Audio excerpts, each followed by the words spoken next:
So for the feature match, we have the blue-red opposition versus with Andrew Mogg versus Paul Rains blue-red Tinker versus blue-green opposition.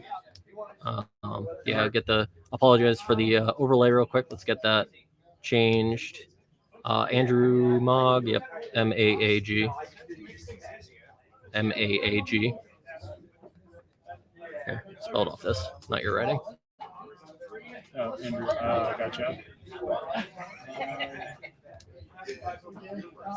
Tinker. And then just do two seed for record. Do like number. Yeah. And then Paul Rains.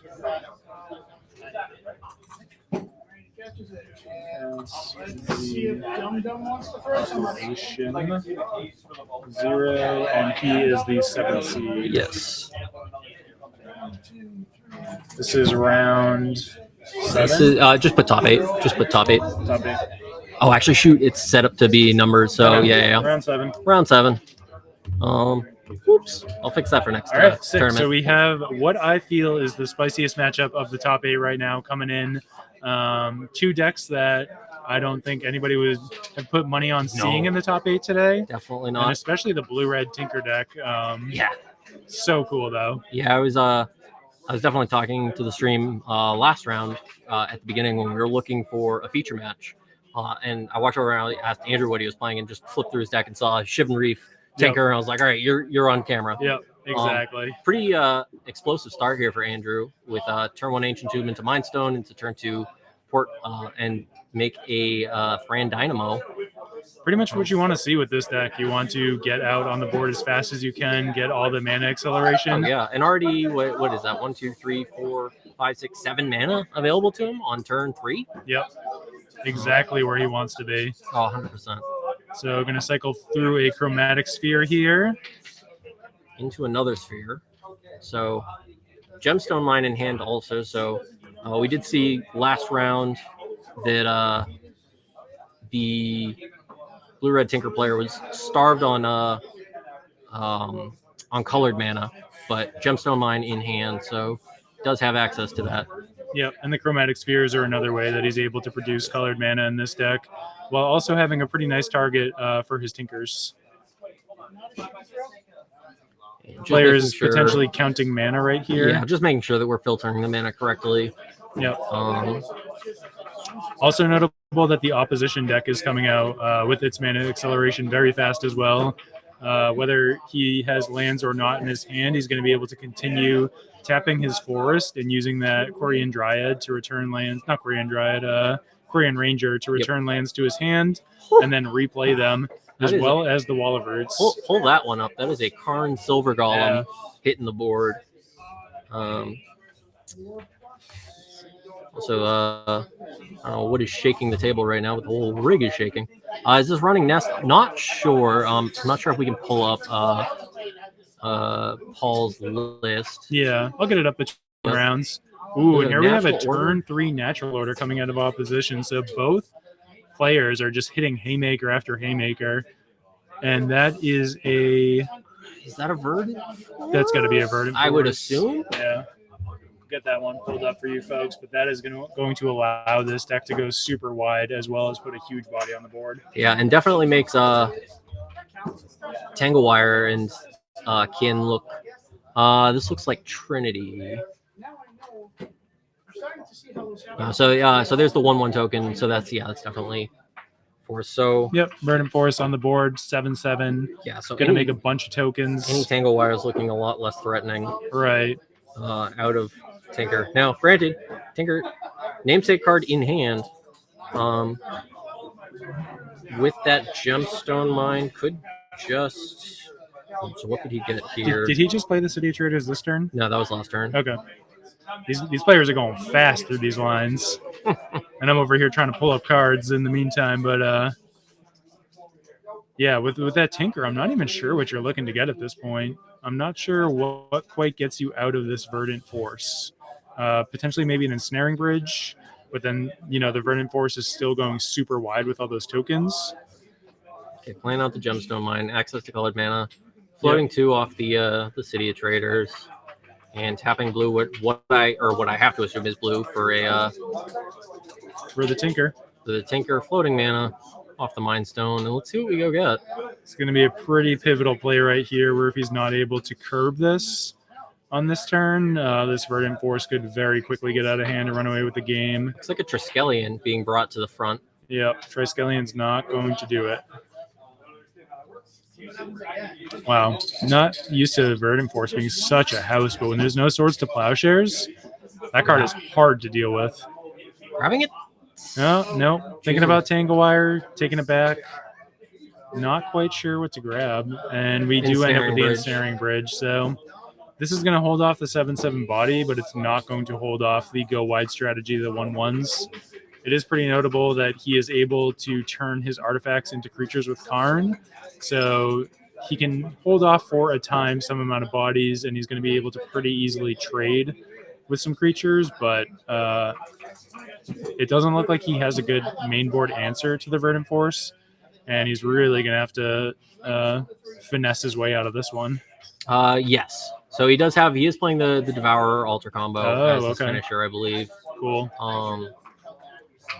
Kind of interesting to see him not even thinking about taking that route, but I guess he's just trying to. I mean, he's two pieces short, right? So he could have tinkered and gotten either the Altar or the Devourer, but neither part doing that much by itself. Right. Going Hellbent here though, which is relevant for that Ensnaring Bridge. Yep.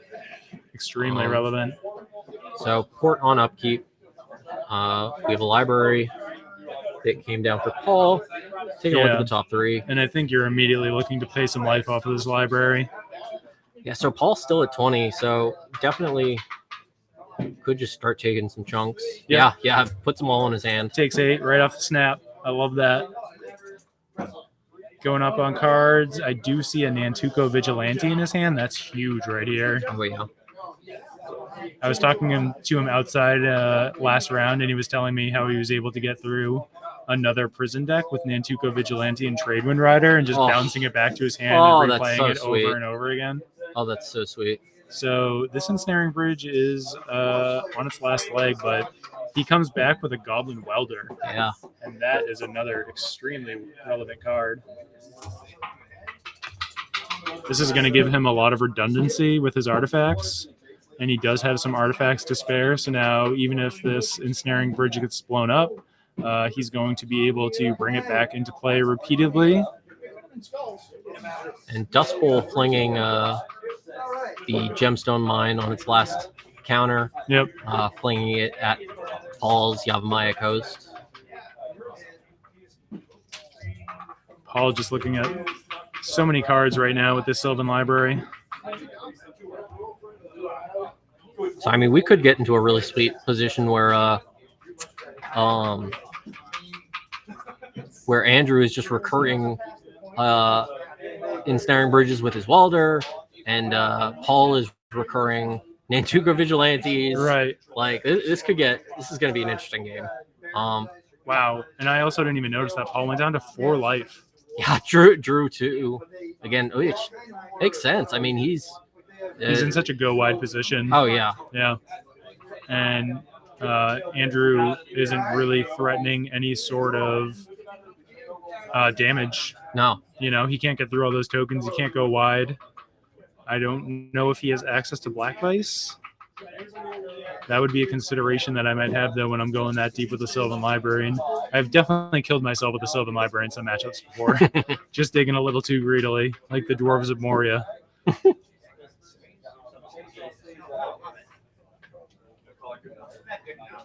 Wow, I don't think that we could have a sicker matchup for round 1 of top 8, honestly. This is sick. Super big, clunky boards. So here we are recurring, so sacking a Thran Dynamo to the Welder, bring back a Sphere just to dig a little bit deeper, it looks like. Yep, just trying to get some card draw going. I mean, I think that he can see that his back is very much against the wall, and he's passing with a card in hand. Yep. Which is not good. Did he make a land drop last turn? He must have played that Croesus' Catacombs.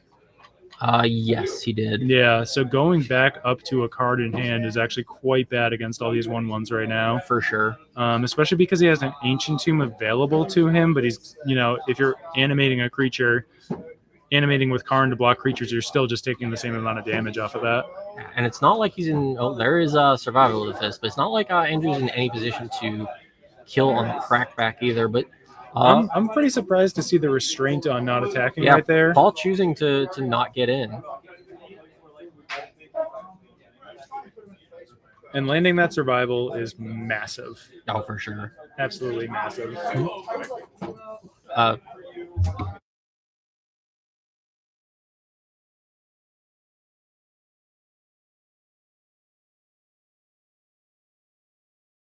All right, sorry about that, chat. Couldn't you just not pick up a land with Catacombs? He could have actually chosen to do that. That's a really good point. That is, just play Catacombs and then because it just sacks itself, right? Yeah. Exactly. Interesting. But anyway, seeing the survival right now is massive because now this survival deck is going to be able to dig for exactly what it's looking for, which probably is like a Trade Wind Rider at this point. I mean, that gives him the ability to play out the Trade Wind Rider and just bounce the Ensnaring Bridge. Mm-hmm. Also sees a Cradle right now. That's huge. Although there is a Dust Bowl across the other side, but he's going to be able to cash in on so much value. 1, 2, 3, 4, 5 plus 9, 14 mana? Question mark? He's just playing out everything. And he's just doing everything right now. Absolutely. And he has that Nantuko face down, right? Yes.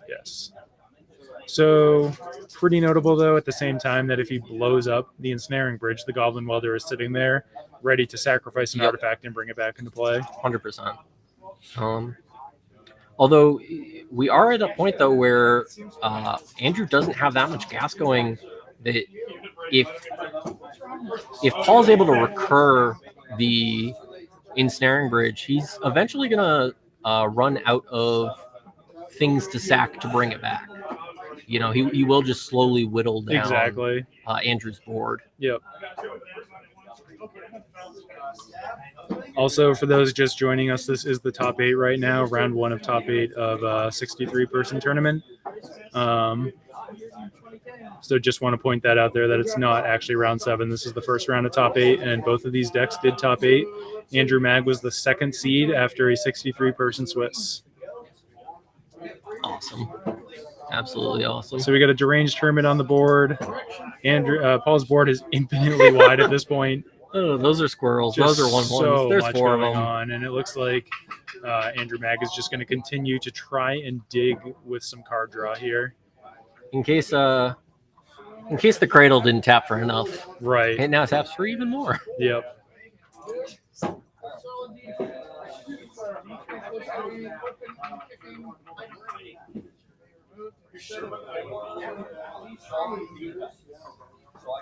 So yeah, it looks like the best thing that the artifact deck can really do in this matchup is to try and combo. A Sphere of Resistance is just not that's going not to matter at this point. Playing it out just to get Hellbent again. Yeah. Makes me still wonder about that one turn that Paul chose to not attack. Could he have snuck in some amount of damage, but I guess at this point it really doesn't matter if he's able to attack just once. Also surprising to see that he didn't take out that Cradle with the Dust Bowl. Very true. I mean, granted, the survival deck still has so much mana available to it, but yeah. Untapping with Ranger, and playing a land and running out opposition. There is opposition. Does that? Oh, okay. Winter Orb here seems like not the issue that Andrew Mag is too worried about, all things considered. So nothing is preventing this Vigilante from turning up at any point, right?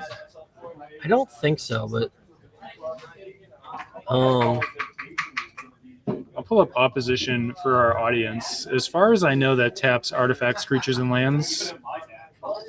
If I'm not mistaken.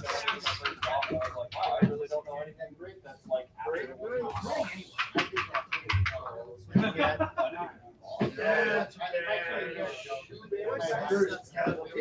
Nope, still low. Should be able to. Oh, so how do I pull up a single card?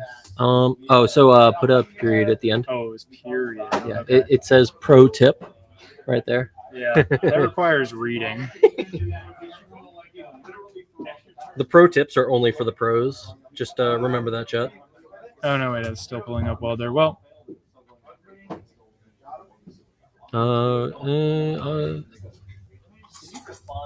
Period. Yep. Why would it do that? I don't know. All right, screw it. well, we can't pull up opposition, but it looks But, like Andrew opposition, Mag's enchantment 2 and 2 blue.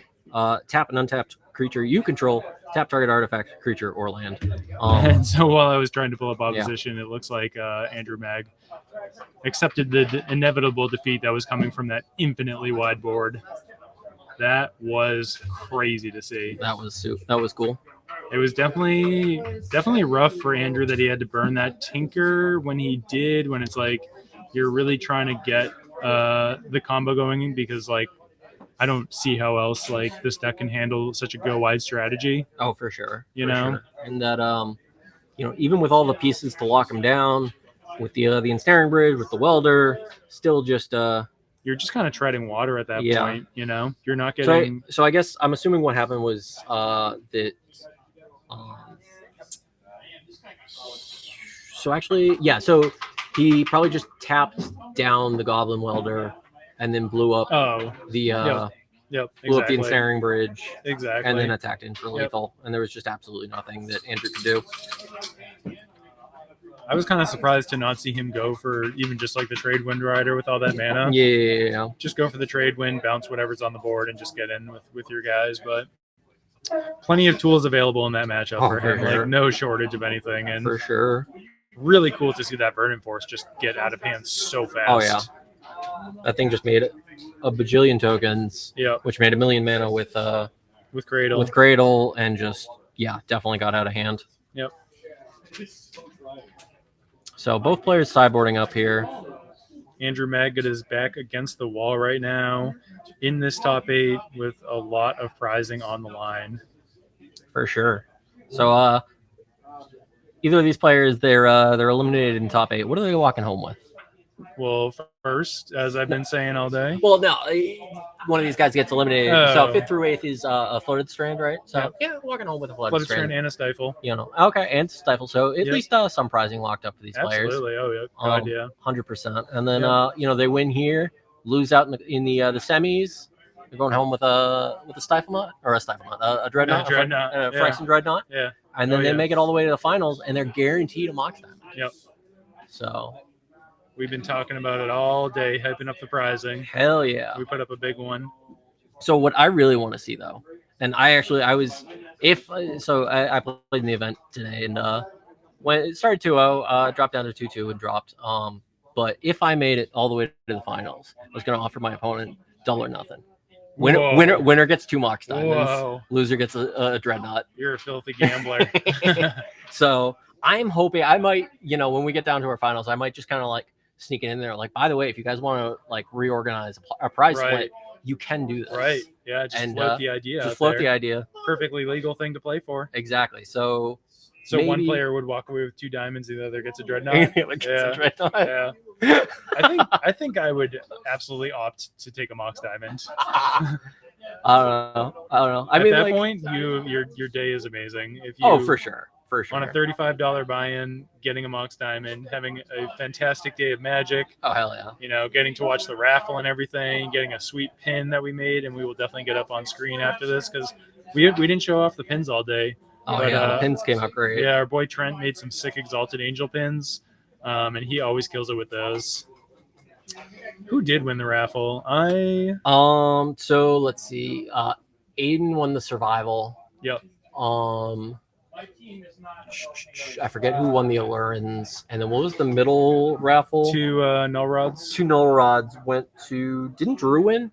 Drew did win. Yeah. The winner of the previous regional. Did he win? He won the 2 Null Rods, I okay. believe. Yeah. So gonna have to put those to use in some vintage gameplay. Can use his Mox Diamond. Yeah. And then so both players off to a super solid start again. Yep. Again, Fast starts. turn 1, 2 Mind Stone, double Mind Stone. Now on turn 2. And a Sphere of Resistance. And Sphere of Resistance. So it's pretty good. It's a pretty good start. Missed his land drop notably. Did indeed. Yep, but has enough mana. Still has 4 mana available to him. Has enough mana to play around this. But like my Sphere of Resistance isn't really where you want to be against like all these mana dorks. It hopes to slow it down. So looks like a Tangle Wire coming down here. That would be one of the better cards that he could follow up with for sure. Yep. So now he's gonna get at least 1 time or 2 time walks out of this. Oh yeah. So taps down the board for Paul, giving himself some time, which is really what the deck needs, is just have some breathing room. 100%. And it looks like hand for Andrew right now includes a Winter Orb, which is pretty sick on that one lander, and then I believe a Thran Dynamo, which he is 1 mana short of casting. Chat making a good point that the wire against a Quarian Ranger is pretty ballsy. Very true. Yeah. Trike would be fantastic here if he was able to get it out, but he's a little hampered on mana at the moment, and that is one of the scary things about playing a deck like this, is that you know that Sphere of resistance is asymmetrical, and you can lock yourself out with it. Needs to pay 1. Or no, sorry, that's a Winter Orb. Thought he paid. Yep. And again, another card that is not going to be amazing against this Quarian Ranger. It does put a little bit of a hamper on the mana base, but he's able to pick up his lands and replay them. So essentially, yeah. Yep. Yeah, and it looked like the draw was a naturalize here, but choosing to go with a Sylvan Library. Yeah, I think that's definitely a problem, Chad, is that he just doesn't quite have enough cards for this matchup, and I think that it's definitely not a great matchup for him just because of the way that the 2 decks interact with each other. So here we have a Goblin Welder coming down again. No targets in the bin for it yet, but he can cycle these Mind Stones if he needs to and get a little card drawn. So he will end up there regardless. Tapping down for the Tangle Wire. Yep. And looking at the top 3.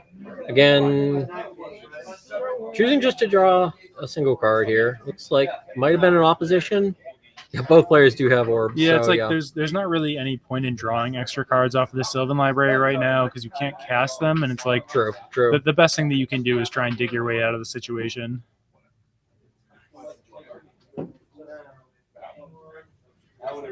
And this Sphere of Resistance is still doing some work right here for sure.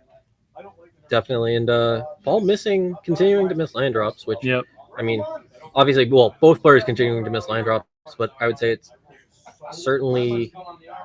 Yeah, I think that I would probably be trying to draw more cards just to get down to my lands. Yeah, exactly.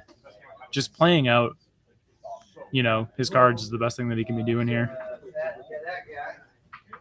Welder can get crazy. And like I said, he has these Mind Stones, so he can start doing some card drawing if he needs to. Going for a second Welder here. Second Welder's pretty brutal. So notably, he needs to get a artifact into his graveyard if he wants to recycle this Tangle Wire. Could just cycle a Mind Stone at any point. Yep. Well, not now, but. Yep. Choosing to use the port. Mind Stone. 1 sack and draw a card. Okay. Is it a tap to sack or? Yep. It is. Okay. Yep. You have to tap it and sack it. Yeah. Outside of just tapping them down with opposition, I'm not sure if Paul has any answers. Masticore is another good one. Yeah. I guess Masticore. Bouncing them with Rider, but. Yep. And Paul is struggling here even to just deploy a Wall of Blossoms, which he does finally get on the board, but that's been sitting in his hand for quite a while. Drawing his own Winter Orb. And it looks like he discarded. Goes to discard on a natural order. Okay, that's natural order. Okay. Sorry, that's Genesis. Oh, is that what? Okay. Yep. Okay. Genesis. Yeah. Getting a little value out of his discard.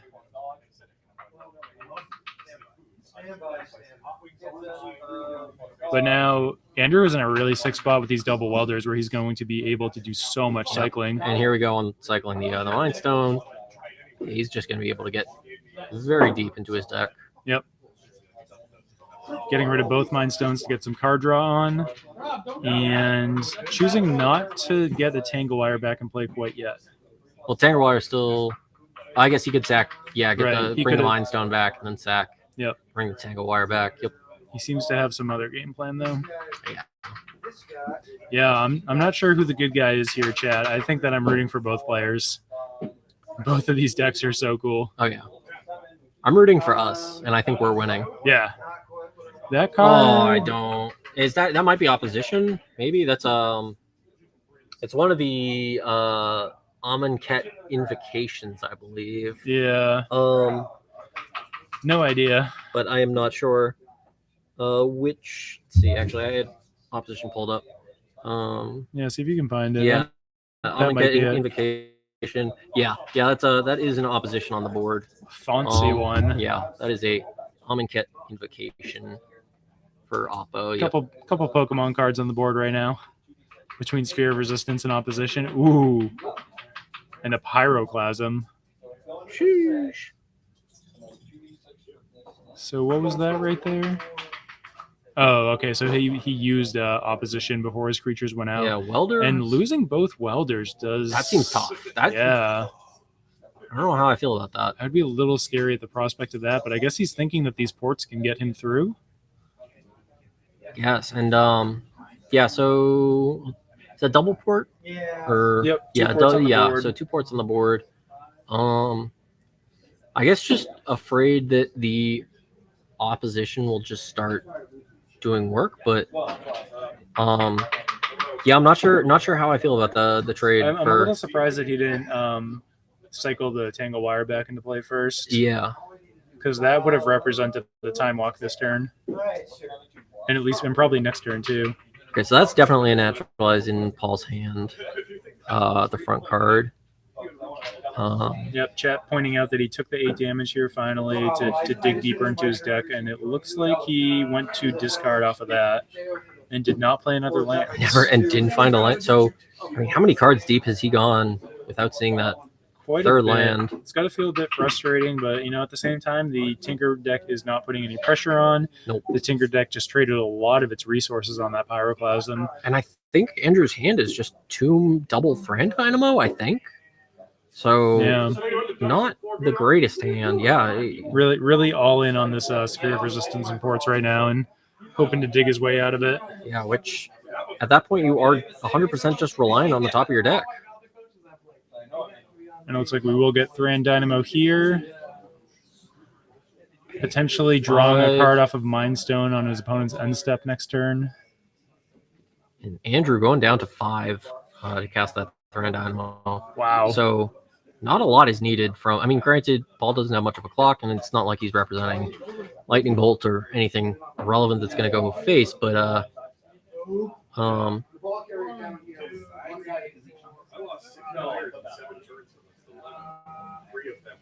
Finally hits the land.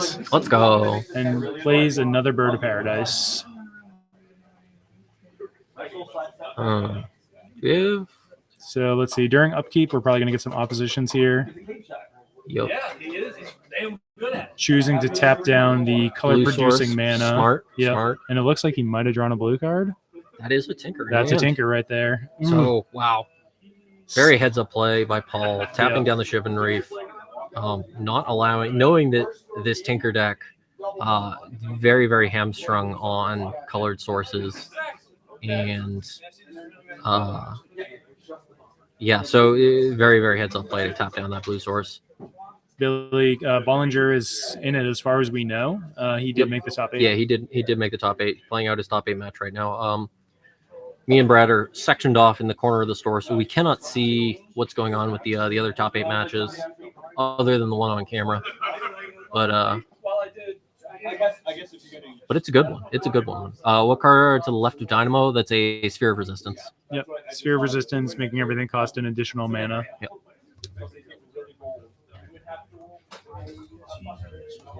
Put an exclamation point. Pull up the hideous one.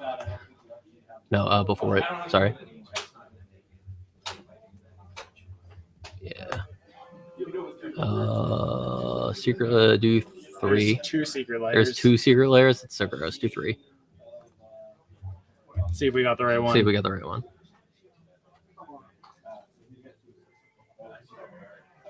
Hurrah! Is that it? Yeah, it is it. I think it's Yeah. Fallout. Or, Yeah, I believe it is a or no, Fallout. it might be Fortnite.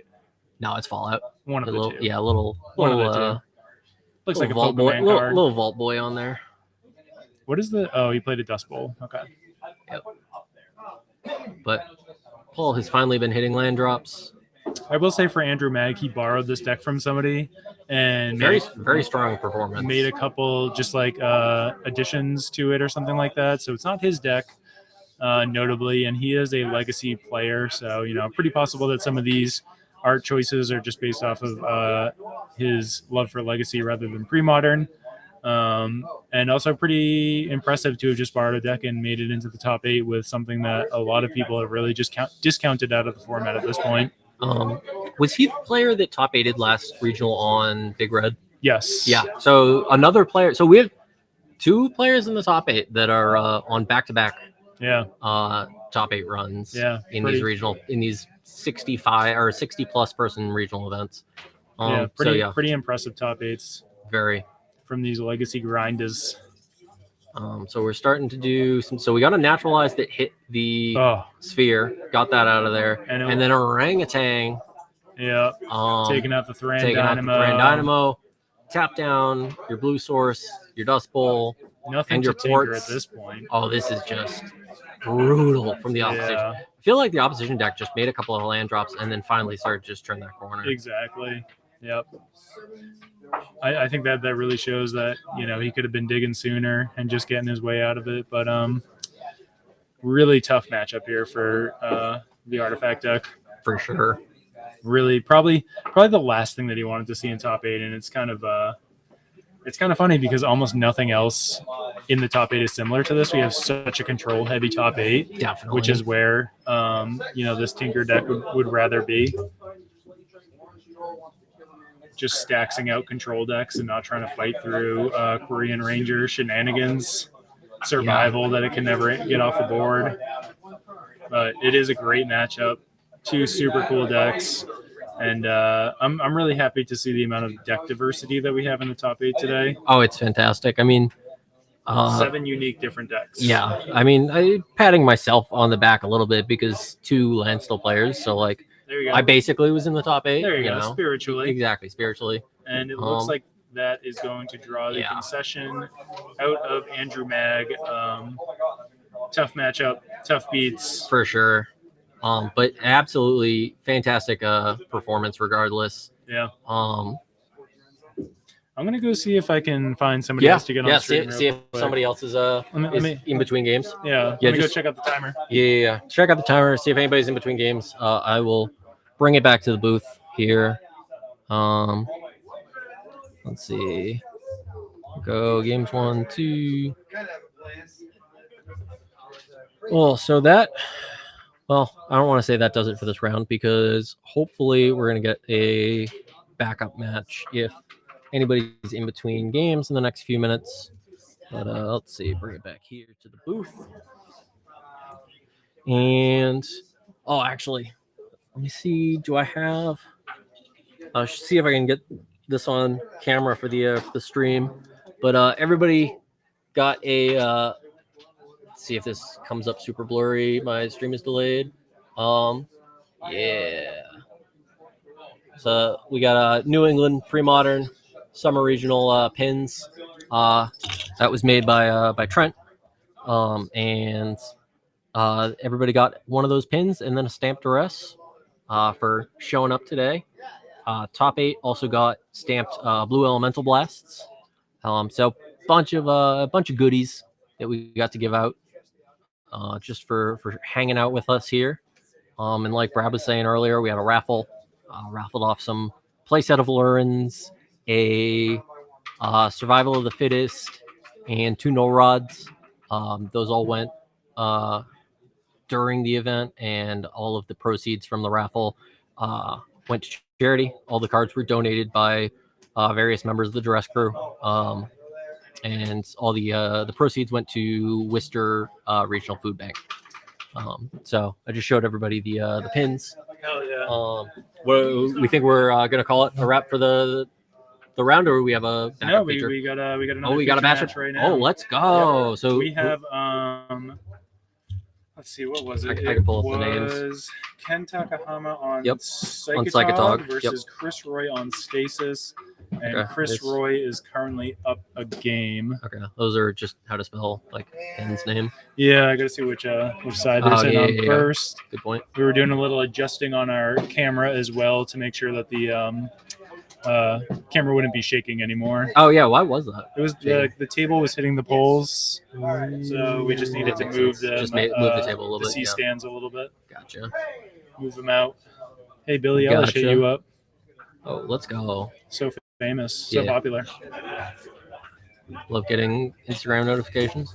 So Chris Roy was on camera earlier playing Stasis, and one of the best Stasis players that I've seen. Really? He was so fast, so Oh, clean, that's awesome. really crispy plays. He has a really cool deck where I don't even know if he has Black Vice in his deck. What? Yeah, dude. What? He has like a Morphling, and he has Oh. Stroke of Genius. Oh. Yeah. Oh, Yeah. that is sick. So cool. That is awesome. I am very excited for this. Yeah, I didn't get to watch. Obviously, I was still playing at that point, but very excited to watch. I don't normally say I'm excited to watch Stasis, but like Same. That's what I'm saying. That's fun.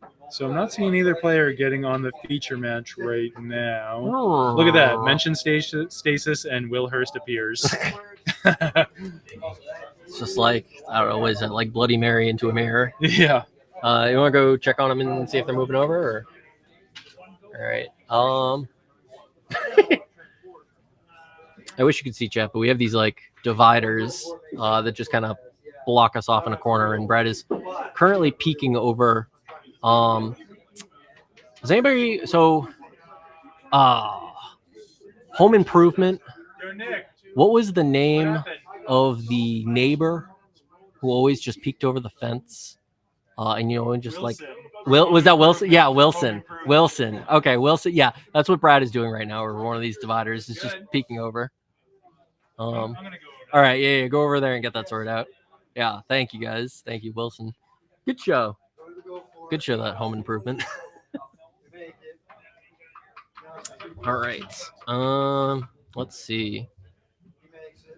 So Brad is gone. The parents have left. What are we talking about, chat? Oh, never mind. Brad's back. I can't talk about that anymore. Okay. So both players just had to make a PP. Oh, I see. I'm going to switch to the overlay so that Nick can see what's going on and fix up the playmat because he's gotcha. worried about it. Gotcha. Even though it looks perfect It to me looks right fine. now. It looks fine. It looks fine. It looks fine, Nick. Look at that. That looks like fine. Looks great. It's maybe 1 degree, 1/2 of a degree off center. So that is Unacceptable. Somebody is getting executed over this. I see a smother. I see a lot of cards that are not stasis cards. I would. Oh. Cracking another polar. The last one of the day. Whoa. I should go grab a drink actually. But so I'm gonna say that's Ken on the right. Okay. Player 2. Unless the stasis player is playing smother, in which case, hot Spicy damn, hot stasis damn. list. No, that's Ken. It wasn't that spicy. Ken won in RCQ. I was at somewhat recently, maybe about a month ago. Playing Blue Red Phoenix on like very few reps. Okay. Very, very strong player. I played him at the SCG Hartford event for Premodern. And he was playing similar Psychotog list. I think he has more threats today, but in the deck. But yeah, it was a really fun match. He's a newer player to Premodern for sure. Yeah. I don't think he plays it a ton, but like when he does pretty well. I mean, I think he ended up like just bubbling in Connecticut.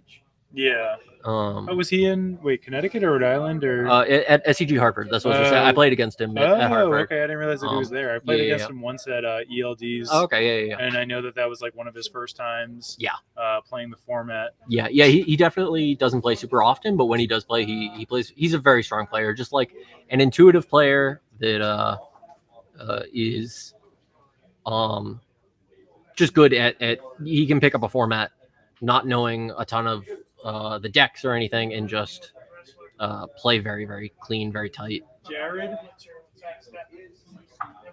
did he win? Brad asking about Jared, right?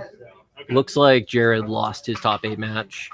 Yeah, I had to Wilson over the fence right there to see what happened, but he was playing against Drew on Landstill, so that means Landstill, one of our so Landstill is going to be in the top 4 along with opposition. And then I'm not sure about Packer was versus Landstill. I'm just gonna go out on a limb and say I'm assuming Packer won that match, but let me see if I can Wilson over the fence and find out. Yeah, but is their match still going on, or is this the last match? I don't see anybody else playing. Okay. And you said no, Packer is currently playing. Packer's still playing against Justin, right? No, he's leaving up now against opposition. Oh, so they're can we have them wait? Yeah, because I don't know who we're gonna put unless we're just automatically putting the other match on. Like I'd rather them not. I guess unless we want to just commit to Psychotog or Stasis versus Landstill. I think that's fine at this point. Okay, so we'll let them play. All right, so looks like one of our top 4 matches is shuffling up and playing. I know that some of the players are looking feisty to get home. The day. That's totally fair. It's been a long day. Everybody got here around 10 to 10:30. Yeah, so it has certainly been a long day. So you said it was opposition versus replenish. Yeah. Okay. So we're not going to be able to watch that match, that top 4 match. But unfortunately, I think that would have been a really fun one to put on camera. But yeah, I agree. They both know that they're paired against each other. You know? No harm in. I know that Mike Packer has driven a long way to be here today, so totally fair to him to want to get the show on the road, especially when these two took a break before moving over to the feature match. So yeah, everything running slightly behind schedule. So it's 6:30 right now. Yeah, not too bad. So that one will have to live off the stream because that is totally what I would have put on next. Yeah. That's all good. So we have. So are we positive this is game 2? Yep. Okay. So this is game 2. Chris up a game. Ken on the play. Both players leading on island. Do we have a swamp for that duress? What's your take on this matchup? I have no idea. I mean, missing the swamp right there. Yeah, I was about to say. There's a draws a fluid delta for the turn. Chat thinks that replenish is going to smash in the next one. I can see that. Guess I can see that because opposition is on the slower side. Yeah, just not having any interaction really. Right. Them needing to develop the first several turns, and then it's like you have naturalized at instant speed. Replenish should just be able to kind of crush through that. So, first couple of turns, not much happening, just players developing on lands. Ken is showing a lot of restraint here by not firing off his duress immediately. Yeah. So I think that's I think that's right. I think that you continue to hit land drops and continue to navigate into a position where when you do cast the duress, you're doing something to follow it up with. So factory duress. So firing off the duress here. And now he does go for it. I'm going to see if I can find his list in our email. Because I'm curious if he has like haunting echoes or anything out of the Ken. Yeah. Let's see. The Ken Takahama Summer Open. Yeah, let's go. So sideboard. So sideboard. 3 annul, 2 blue blast, 4 duress, 3 plague, 2 hydroblast, 1 upheaval. So duresses and annuls. Yeah, not the most amazing sideboard for this matchup necessarily. Yeah. and he's running 4 Psychotog and 1 Shadow Mage Infiltrator as his threats. Okay, along just a with 2 single Mishra's infiltrator. Wow. Factory. Wow. Okay. So pretty interesting list here. Yeah, for sure. But So- a lot of counter magic. 3 Gushes, also noticeable. That seems a little. I mean, that seems one low of one of the best cards in the format. Yeah, I mean, given he is playing the factories, I can see Right. trimming on the gush. Yeah. Ken drawing an annul for a turn. And so it looks like that duress hit a counter spell, which totally is a fine thing to take. I did not see the hand when Chris Yeah, when he splayed duressed it it. out. I Yeah. missed it. Too busy pulling up deck lists. But this factory is a pretty solid threat when you're also just holding a. Oh, grip full of counterspell was cast. counterspells. Okay. So Oh, counterspell okay. was Thank you, chat. not taken by the duress, but instead just straight up countered the duress. Thank you, chat.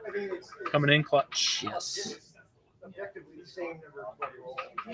yeah, factory's a solid threat here, right? When you got a grip full of counterspells. For sure. And you can just continue to chip in over and over again, and like Stasis doesn't exactly have removal. Yeah, I mean Stasis. So namesake card is in hand for Chris. Looked like maybe a mana short in hand. No, I can't quite tell. Chris jamming quick on the Stasis, which is going to be met with the best answer that the Psychotog deck has at its disposal, which is this 1 mana counter spell. For sure, and then A Ken- counter spell backup yeah, as well. Ken with a backup counter spell, Cephalid Coliseum, Psychotog, and I believe a Polluted Delta in hand. Thwart being cast on the annul, Wow. picking up 3 islands. Have to assume Ken's going to fire off a counter spell in response here. Right. And now if this do is we met by a have- foil, Do we have interaction? Quickly pulling to the front, a couple of cards. I would have to imagine it's a foil here. yeah. From the Stasis player. Whew. Yep. Man. Quickly foils it. Discarding a Back to basics. and an island. Yep. And Ken now staring at a Cephalid Coliseum and He had a force spike in Psychotog. his hand as well. The Stasis player did? No, Ken did. Ken has a force spike in his hand, wow. which he's not able to deploy. Wow. So that was okay. Well, so do you tank here, and do you just? I mean, what does it do? I mean, If it makes him pay the 1, and then he can't pay for Stasis during true. his upkeep. True. Oh no! Is it, maybe I might be mistaken about the force spike. Oh, but he hadn't played a land for turn. Yep, he didn't hit a land drop, and that changes everything. Yeah, that does change everything. Wow. I think Ken just confirming everything here. Oh, and he had 1 mana floating. Okay. Okay. Gotcha. So that picking up a gush, which will at the very least reset a couple of lands, but Our Stasis expert is keeping a close eye on everything going on right now. for sure. Appreciate it, Will. I mean, and I'm certainly not a Stasis player at all in the slightest, but how aggressive was it exactly when he had, thwart plus foil? I mean, I don't know. With multiple pieces of protection, is that as aggressive as it maybe looks? That's a good question. Because it certainly seemed. I mean, granted, he doesn't have the city, whatever it's called. Is that Forsaken City? Forsaken City. Yeah.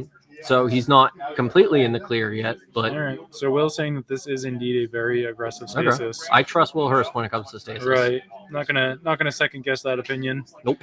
And playing a Stasis deck against Gush seems pretty hard, but he's got the Gush of his own, and it'll be interesting to see how Ken responds to this. Just letting it resolve. I believe there's a city in hand for for Stasis. Yep. Hit the Forsaken City. Especially Chris had a mana short. I think the back to basics was what I saw. So I don't think that was actually a mana short in Chris's hand. Right. I think I saw the little bit of red on the back to basics. Yeah. And going to discard here, discarding an island, signifying that he has no real shortage of mana. For sure. Playing out his lands. And I mean, I think that Ken's doing the right thing, right? He's just hitting his land drops. Oh, 100%. He's not getting baited by anything. And he's just going to allow Stasis to try and naturally lose its chain here. Yeah, and I mean, Ken drawing multiple pieces of interaction. It looks like right now he has double counterspell plus mana leak in hand. But Yep. um, Chad, I don't think that, or actually, I couldn't tell you if Ken is aware yet of his opponent's plans for his win cons. yeah, I'm not sure. Because Stasis did take game 1, but we didn't have it on stream, so I'm not sure how it played out and what Stasis won with in that match. So, out of curiosity, just you had Ken's list pulled up. Does he have any way of removing an onboard stasis? I don't believe so, but let's take a So, look again. I mean, I guess he could theoretically just one shot with a Psychotog, but outside of that, Yep. No Yeah, so- answers in his deck to an onboard stasis. okay. No boomerang, no nothing like that. And he has no way of taking out that city. That's correct as well. So the city isn't going anywhere. The stasis isn't going anywhere. Yep. And I think that Ken has kind of identified that Psychotog is his hope of getting through this, and he's choosing to deploy it right now when Chris doesn't have as much mana available. So Psychotog being met with a foil. Ken's going to respond with his Ken's counterspell. Going to counter back. Taking 1 damage off of the Cephaly Coliseum. Players keeping track of their life totals. Yep, keeping themselves accurately. honest. And he's definitely looking to deploy this Force Spike, it looks like. Yeah. Hoping that his opponent responds with a counterspell, I'm sure. But I mean, even if he pays for Force Spike. Oh, so Stasis is floating 1 and using a thwart on the counterspell. Okay. This is tough. Yeah. This This is very is tough. really tough. I think that maybe a slightly premature Psychotog there. A 4th Gush is something that I'm sure Ken would love in this matchup right now. For sure. All right, and that Psychotog's going to the bin. Let me take a look again at how many Psychotogs he has available to him. It is 4. So yeah, he's got the full 4. It is 4, but now he's like really Yeah. tapped out.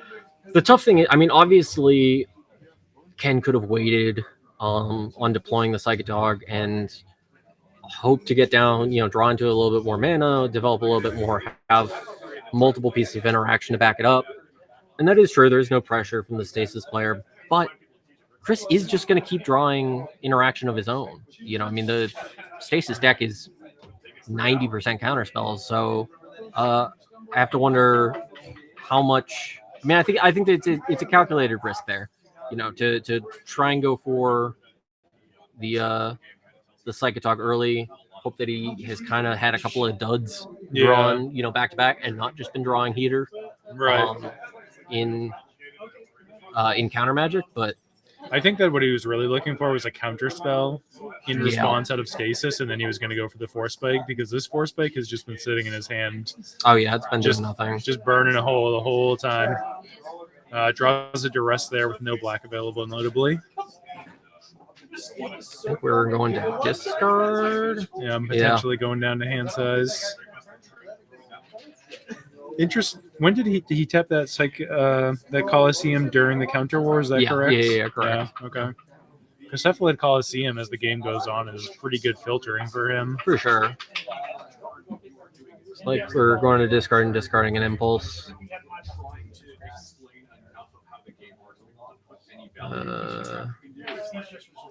What are we untapping? Yeah.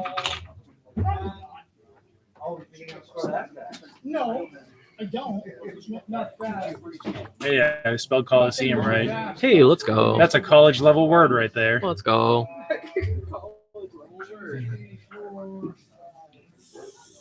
Speaking of Coliseums, have you seen the new previews for the reboot the Gladiator 2 sequel or to whatever? Gladiator? Yeah, I've seen the trailer, I believe. Yeah. Looks pretty sick. pretty cool looking.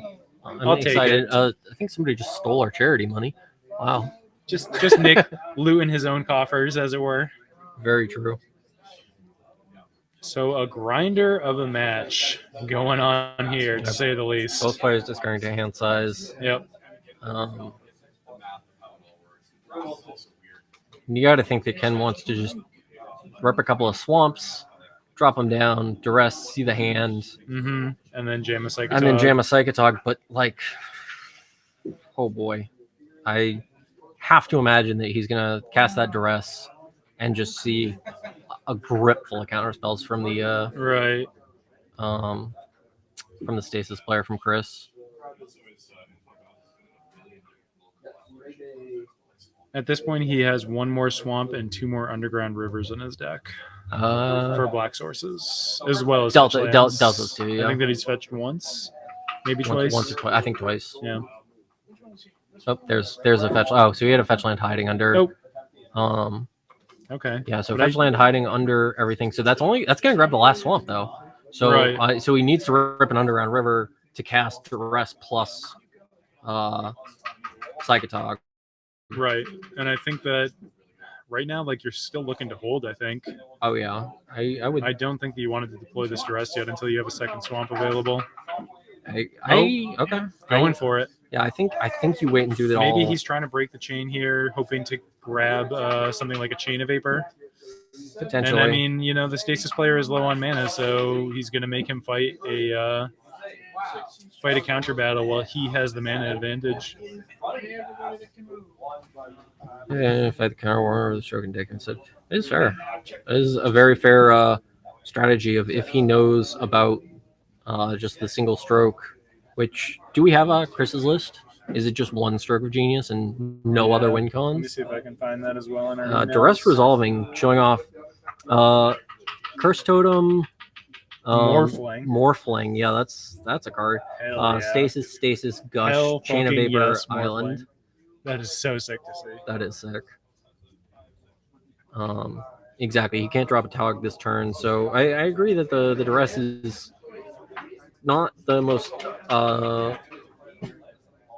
not the scariest thing right now when you can't double spell with double black.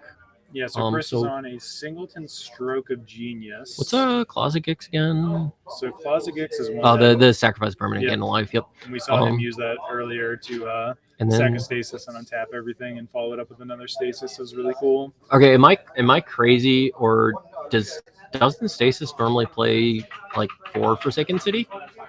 Yeah, I thought so. Will Hurst, what's your Forsaken City count? Is Chris playing a singleton Forsaken City, which seems insane, but I don't know. But Morphling and Stroke of Genius as his only kill conditions. Chat pointing out the combo between Curse Totem and Morphling. Yeah.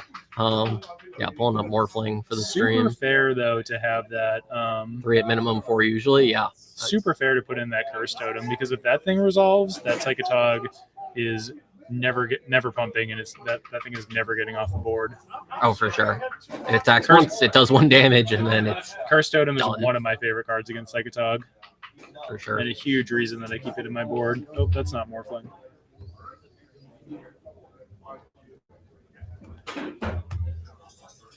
Why is exact search not working? All right, I'll have to fix that. Yeah. But no exact searches today. But if you don't know what Morphling is, do yourself a quick Google and see what used to be one of the best creatures in Magic: The Gathering. Very true. Very true. So yeah, Will, we were asking because he only has the 1 Forsaken City in his list. Yeah. Which seems super strange to me, but hey, I could be wrong. He's the one in top 8, not us. That's true. That's very true. I'm a scrub. There's the underground river. So Ken did finally I think that calls him. Very good point. Yeah, that's what I was saying. Yeah. I mean, it's good filtering in the late game, and it is also somewhat of a win con in this game. But this is a tough match to navigate when you're not as familiar with the format and probably not getting a lot of reps against Stasis. Yeah. Oh, yeah. And certainly not against Stroke of Genius Stasis. Right. Yeah. I mean, I play a good amount of this format, and I certainly, if you asked me, hey, what does a black vice list? Stasis list look like? Jeez, I can't speak. I would not be able to tell you. Like, I wouldn't be able to tell you how many Stroke of Genius he's on. How many other win cons he's on. Yep. So here we go, just firing off. I mean, this is kind of it here. I would have to think. because we are out of swamps to search. I guess he has 4 underground rivers, right? Yep. So, But like not a we're- lot of mana to deploy alongside of this. no. He did see the hand. I don't really remember what it was. I mean, it wasn't. It was somewhat light on counter magic. It was Okay. double stasis, morphling, island. Yeah. So And then there might have been a single counter spell, but I don't think so actually. So, I see it- I do oh, see there a was the chain of curse vapor. totem. There was the curse totem and a chain of vapor. True. That was the rest of the hand. So. Yep. And it looks like this Psychotog resolves. So I mean, Chris is at 18. So I mean, I guess we have a pretty stocked graveyard. Yeah. Very. So, geez, it's so responding to the Psychotog with a chain of vapor on the stasis, looking to untap. Yeah. Definitely looking to deploy the Curse Totem. Oh yeah, 100%. Yeah, like I said, Curse Totem's such a beating against Psychotog decks, and my favorite card to bring in against Psychotog. One of the reasons that I just refuse to ever cut Curse Totem out of my sideboard. Which, even if, I mean, I think Ken has to not counter this, right? Because even if he allows this chain of vapor to resolve, or if he counters here on the chain of vapor, thinking that this is the thing to fight over, Stasis Chris can still just play out an island and play the curse totem, and Right. and that Psychotog is never attacking. So Ken Googling? Is Is that he? legal? My guess is they're looking up a ruling, which I think that you have to technically ask a judge. yeah, you do. But I would assume. Oh, wait, I think he's just looking for an oracle text on that chain of vapor. Might be foreign. Okay, so Chain Yeah, of Vapor so- resolving. Chain of vapor, because it's targeting Chris's own permanent. He can do the sack a island to copy the spell. So now bouncing his own stasis and then sacking an island, and now with the copy targeting Psychotog. And that is met by a circular logic paying the alternative mana cost with Psychotog. So that's cool to see. Yep, for sure. So now Chris fully untapping, having a hand of, I believe, multiple stasises. So it's he copied Curse totem. or he countered the copy. Is that He- what happened? yeah, so he countered the copy that was targeting the Okay. Psychotog. Now Ken does have an annul pulled to the front of his hand to possibly probably looking to, for that Curse Totem that he knows about, or to hit. I will. or He does. Stasis. He does know about the curse totem. I don't but know which one's the bigger threat at this point. It's a good question. It's a very good But he question. has one mana available to him, and it's one or the other at this point. I think after seeing the Chain of Vapor, I'm more worried about the Curse Totem than anything else. Yeah, I agree. Because I mean, he should know. I'm assuming we've done a graveyard count. I would guess he's pretty close to lethal. to a lethal Psychotog attack. Gush picking up 2 islands though, drawing 2 for Chris here. Floating 2, I'm not sure how much business he drew off of that. This one really coming down to the wire. This is a tight match and exciting to watch. For sure. This is only game 2. Yeah. Of course, Stasis is up right now, so 5, 6, 7, 8, 9, 10, 11, 12, 13, 14. Like 14-ish cards in graveyard, it looks like. all right. So that's 7, 8, plus another 6 or so out of hand, 5 out of hand. So it's close, but No, I don't think it's yeah. quite enough. Yeah. And a short. Oh, this hurts This is real brutal. bad. This is brutal. This hurts super bad. And there, I Not mean, really anything you can do about it, though. right. Nothing you could do about it. And now the Stasis Gotta player be- is going to be able to just deploy everything that he wants. Yeah. Stasis coming down. And if it follows with the Curse Totem. Resolving. Curse totem. Oh, Yep. This feels like lights out. Oh, yeah. Definitely. I don't know at what point you scoop in the top 8 when a diamond is on Yep. the line. Well, but that's it. that's the point, I That's guess. it. I Wow. was about to say that maybe we get a deck count. Is it worth? But you have to assume also that by the time that Chris is going for the stroke. He's drawing into thwarts or Right. foils or whatever. Yeah. And Ken's just not going to be able to have I mean, even close to as much counter magic up. that curse totem's never coming off the board. And the curse totem isn't coming off the board. So yeah, I guess at that point you're thinking, can I deck my opponent? And Right. when your opponent's casting a Striker Genius, probably Exactly. not. Probably not. Exactly. That's a losing proposition, I would say. So let's bring it back to the booth, I guess. Yeah, let's cut back.